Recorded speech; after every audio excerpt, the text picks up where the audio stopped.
উজান ভাটির মিলিত ধারা নদী হাওর মাছে ঘেরা আমাদের কিশোরগঞ্জি বেহেরসেরা, আমরা কিশোরগঞ্জি বেহেরসেরা। আসসালামু আলাইকুম, আমি সম্রাট। এই মুহূর্তে অবস্থান করছি বাংলাদেশের হাওর জেলা খ্যাত কিশোরগঞ্জ জেলায়। বর্ষার মৌসুমে বাংলাদেশের সবচেয়ে সুন্দর জেলা হচ্ছে কিশোরগঞ্জ, যার প্রমাণ আপনারা ভিডিওতে কিন্তু দেখতে পাচ্ছেন। এটি আমার গ্রাম, ঢাকা বিভাগের কিশোরগঞ্জ জেলার কুলিয়ারচর থানার রামদি ইউনিয়নের বরচর গ্রাম।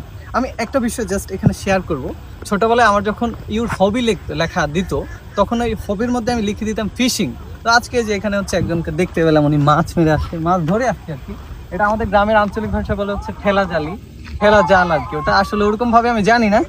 দেখেন দেশীয় মাছ কত সুন্দর। আমি ছোটবেলায় মারতাম, আপনি জানলে অবাক হবেন যে আমার পায়ের এখানে দাগ, এখানে দাগ, এখানে দাগ, কি জানে পোকামাকড় থাকে, ওইগুলা কামড়াটা আমার দাগটাকে এখানে করে ফেলছে। আমার এত শখ ছিল, আমি ছোট থেকে মাছ খাইতে পারতাম না, মানে ভয় করতো যে কাটা লাগবে। দেখেন কত সুন্দর মাছ, আমি হাত দিয়ে ধরবো। হাত দিয়ে ধরা যাবে ভাই? না শিং মাছ আছে? শিং মাছ আছে, ইন্নালিল্লাহ, শিং মাছ আছে। দেখেন কত সুন্দর মাছ। হ্যাঁ, এগুলো হচ্ছে দেশীয় প্রজাতির মাছ, কত সুন্দর, মানে ফরমালিন মুক্ত। এটা হচ্ছে গ্রামের ভাষা বলে লাডি মাছ। অনেক মাছ আছে এখানে আর কি। এই হচ্ছে আমাদের গ্রামের সৌন্দর্য। আমি চেষ্টা করবো আগামীকাল আমাদের গ্রাম থেকে মাছ ধরার জন্য। দেখুন কত সুন্দর নড়াচড়া করছে না।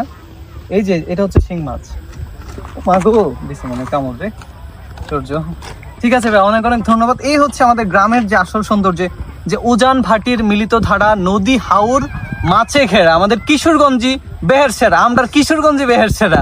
ঠিক আছে, ভালো থাকুন, রাখতে দেই।